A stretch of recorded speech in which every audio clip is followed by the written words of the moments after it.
Johnny master case గురించి మనందరికీ తెలిసిందే. చాలామంది సెలబ్రిటీలు జానీ మాస్టర్ ఇష్యూ మీద, అలాగే పూనం కౌర్ గారు కూడా రియాక్ట్ అయ్యారు. జానీ మాస్టర్ని మాస్టర్ అని పిలవకండి, జానీ అని పిలవండి అని చెప్పారు. ఈ ఇష్యూ ఇలా ఉంటే మా అసోసియేషన్లో నేను కంప్లైంట్ ఇచ్చాను త్రివిక్రమ్ గారి మీద, అదేమైంది అని చెప్పి పూనం కౌర్ గారు అడిగారు. అయితే ఈ ఇష్యూ చాలా 2011లో అది అనుకుంటా. అప్పటి నుంచి ఏమి రియాక్ట్ అవ్వలేదు. అసలు ఏం జరుగుతుంది, నేను ఇచ్చిన కంప్లైంట్ ఉందా లేదా అని పూనం కౌర్ గారు మరో ట్వీట్ చేశారు. ఇప్పుడు ఇది చాలా టాపిక్ స్ప్రెడ్ అవుతూ ఉంది వైరల్గా. పూనం కౌర్ తెలుగులో కొన్ని సినిమాలు చేశారు, అయినా అంతగా గుర్తింపు రాలేదు. ఆ తర్వాత ఈ ఇష్యూతో చాలా వైరల్ అయ్యారు. అలాగే దీని గురించి చిన్మయ్ గారు, అలాగే అనసూయ గారు, ఇలా చాలామంది రియాక్ట్ అయ్యారు. మంచు మనోజ్ అన్న కూడా రియాక్ట్ అయ్యారు. మరి ఏం జరుగుతుందో చూడాలి.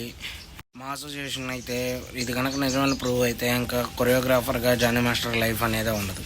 ఓకే ఫ్రెండ్స్, మంగళగిరి మా యూట్యూబ్ ఛానల్ని లైక్ చేయండి, షేర్ చేయండి, సబ్స్క్రైబ్ చేయండి. బాయ్.